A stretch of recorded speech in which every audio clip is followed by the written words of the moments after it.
Live from New Delhi, you're watching DD India Live, India's voice to the world. I'm Abhishek Mahajan, coming up in the next 30 minutes. Prime Minister Modi congratulates Tariq Rahman on leading BNP to a decisive victory in parliamentary elections, assures support for a democratic, progressive and inclusive Bangladesh. Prime Minister Modi to unveil the name of building complex Seva Tirth and also inaugurate it, which will house PMO, Cabinet Secretariat and the National Security Council Secretariat. And in T20 World Cup, India beat Namibia by 93 runs, biggest margin of victory by runs in the tournament, next to clash with Pakistan on February 15.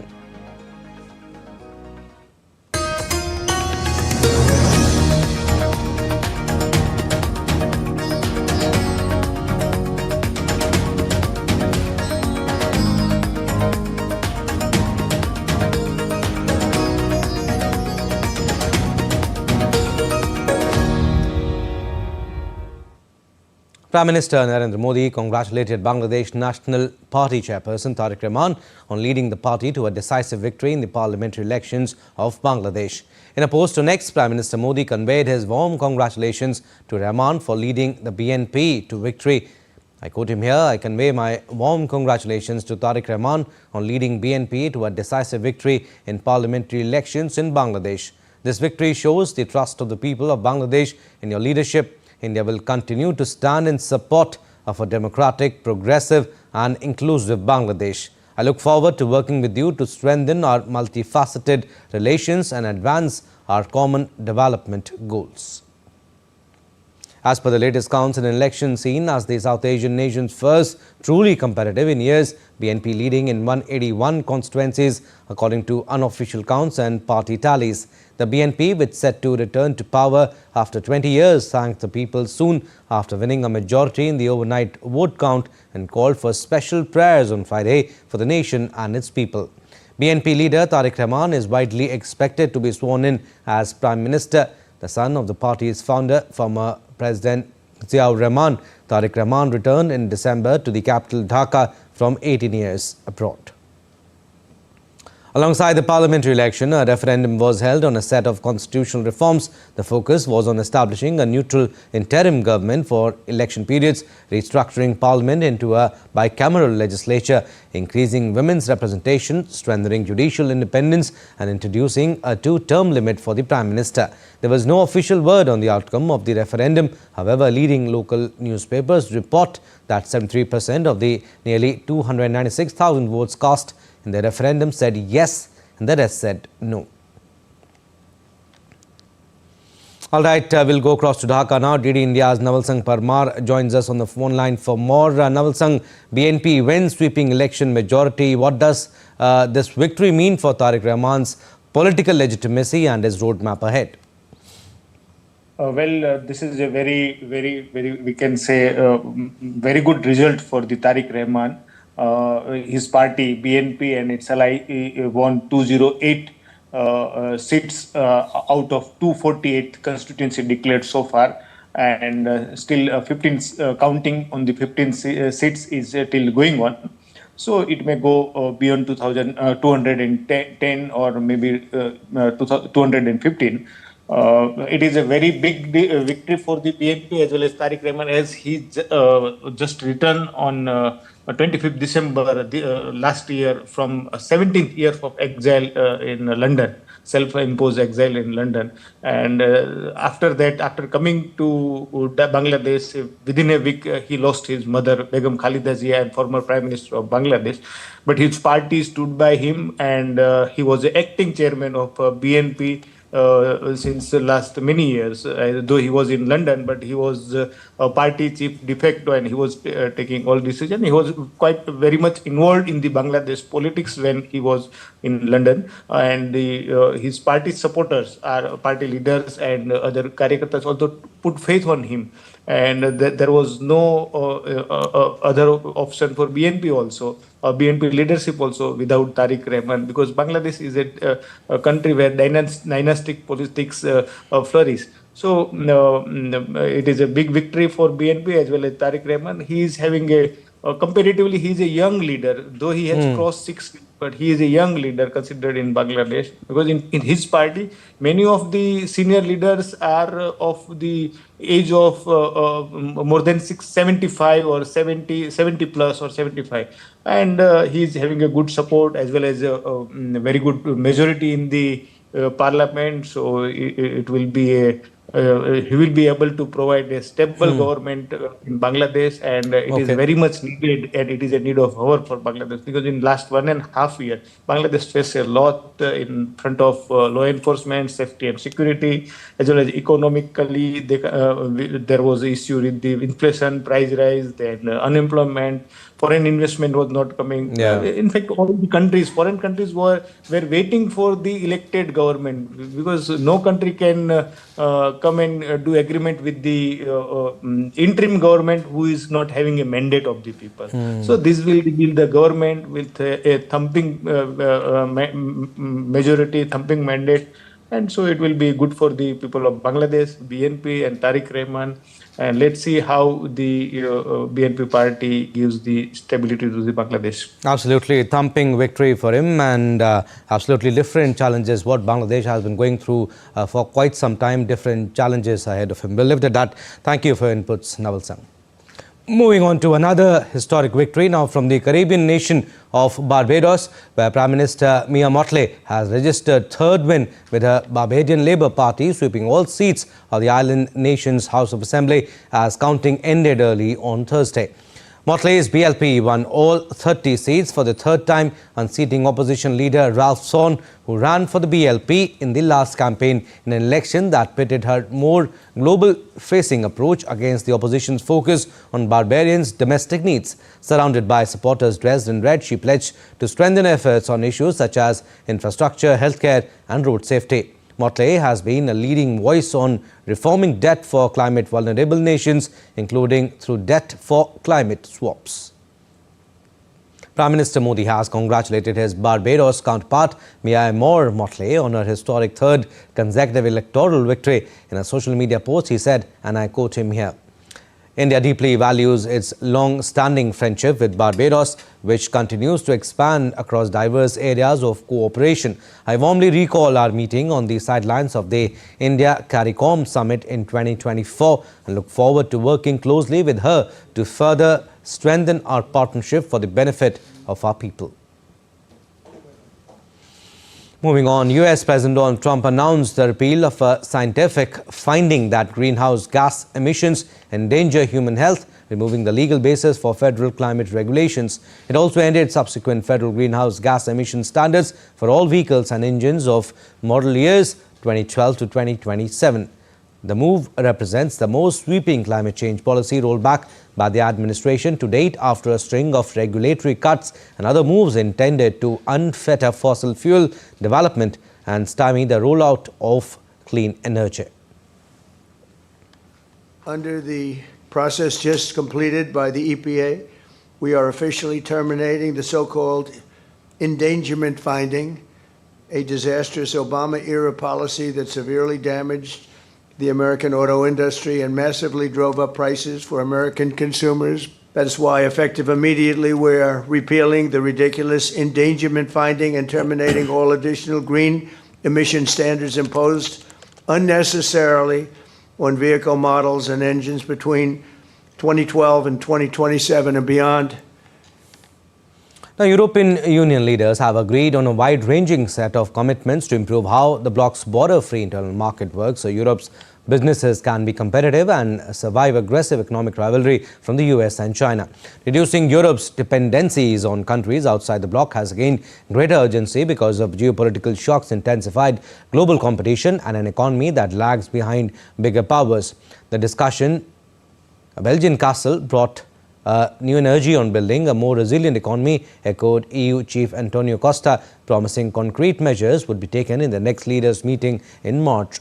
But big divisions remained on show among the EU's 27 capitals. On the crucial matter of debt, the lines did not appear to have moved.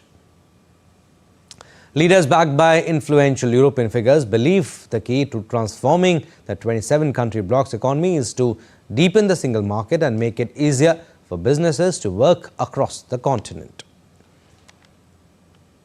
We have agreed that next European Council in March, I will present a One Europe, One Market roadmap, an action plan that shows very detailed what are we going to do with timelines, with targets, and with a clear limit of time also to deliver.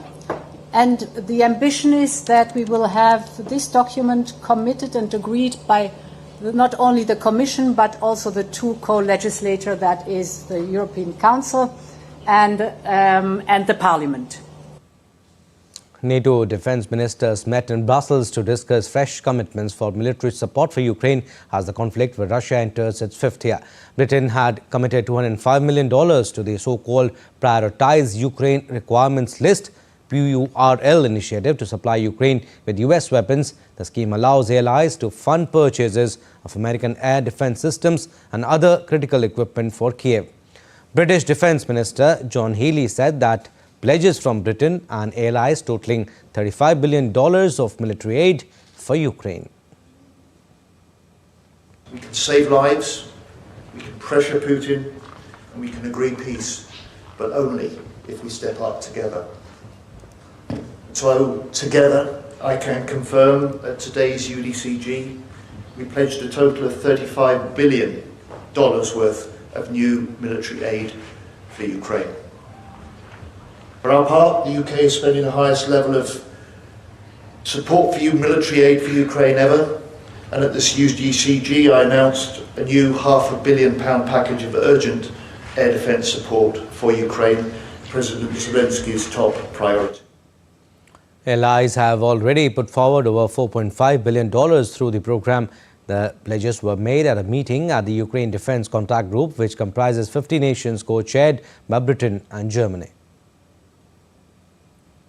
Ukraine needs our support now more than ever, and we must also support the vision of Minister Fedorov when it comes to 2026 and to make Ukraine as strong as possible in the fight. And I'm urging all nations to step up their support and to share that burden. One thing we will contribute to is what is referred to as a City Dome project. It is concerned with the improvement of air defense above Ukraine's metropolitan areas that are under threat. US President Donald Trump has agreed to halt his unprecedented and widely protested deportation surge in Minnesota. White House border czar Tom Homan on Thursday said that a significant reduction in the operation is already in progress and will continue through next week. City leaders and residents are cautiously reacting to news that the immigration enforcement surge is winding down, with protests set to continue until there is clear evidence it has fully ended. Federal agents carried out thousands of aggressive raids in Minnesota that have sparked mass protests in Minneapolis and drawn widespread criticism after the fatal federal agent shootings of Rene Good and Alex Preddy. With that, in success that has been made arresting public safety threats and other priorities since this surge operation began, as well as the unprecedented levels of coordination we have obtained from state officials and local law enforcement, I have proposed, and President Trump has concurred, that this surge operation conclude. A significant drawdown has already been underway this week and will continue through the next week.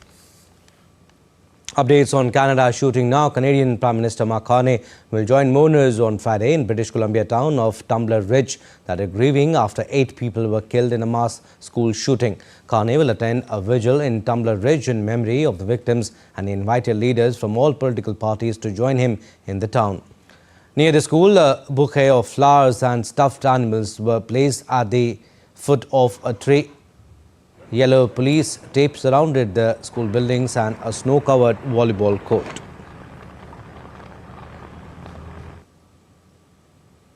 Earlier, the Royal Canadian Mounted Police on Thursday named the victims of the mass shooting. Police said Jessie Van Root-Cellar killed her mother and step-brother before shooting dead 6 people at the town's high school, including a female teacher, 3 girls and 2 boys. All right, we are slipping into a very short break. On the other side, more stories. Keep watching DD India Live.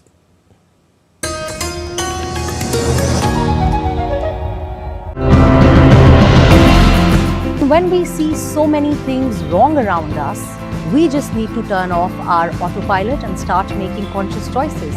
Raja Banerjee decided things needed changing and introduced organic farming methods. His aim, producing tea in harmony with nature. Control S is doing is it is partnering with the government in using that treated water or the grey water into our data centers that in turn use less of power. Industrial waste is also cleaner, and there's a lot of it. Taiwan has a lot of big industry, in particular semiconductors and petrochemicals, so there's big potential for reuse there. To make the process more efficient, he created an app. The app already shows where the trees are and when they were last watered, so you can also plan a route near your home.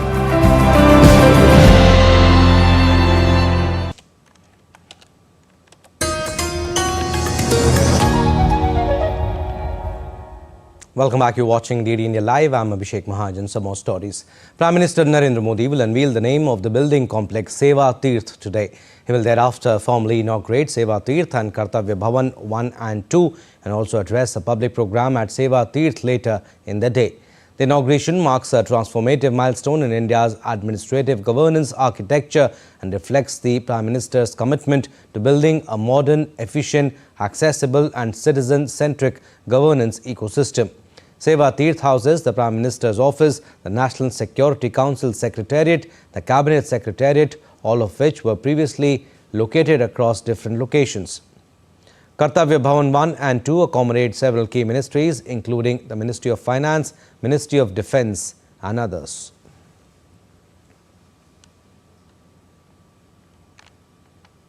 Both building complexes feature digitally integrated offices, structured public interface zones and centralized reception facilities. These features will foster collaboration, efficiency, seamless governance, improved citizen engagement and enhance employee well-being. Designed in accordance with 4-star Griha standards, the complexes incorporate renewable energy systems, water conservation measures, waste management solutions and high-performance building envelopes. These measures significantly reduce environmental impact while enhancing operational efficiency. The building complexes also include comprehensive safety and security frameworks such as smart access control systems, surveillance networks and advanced emergency response infrastructure, ensuring a secure and accessible environment for officials and visitors. Moving on, India's Agriculture Minister Shivraj Singh Chauhan launched a sharp attack on leader of opposition in the lower house of Parliament, Rahul Gandhi, saying that he has little concern for the country's farmers. In a social media post, the Agriculture Minister said Rahul Gandhi has never been comfortable with the empowerment of farmers and he has been seen repeatedly making anti-national statements. Rahul Gandhi झूठे हैं, उन्हें देश से कोई लेना देना नहीं है, देश के किसानों से कोई लेना देना नहीं है, किसानों की मजबूती उन्हें कभी रास नहीं आई। वे तो देश विरोधी बातें करते हुए नजर आते हैं।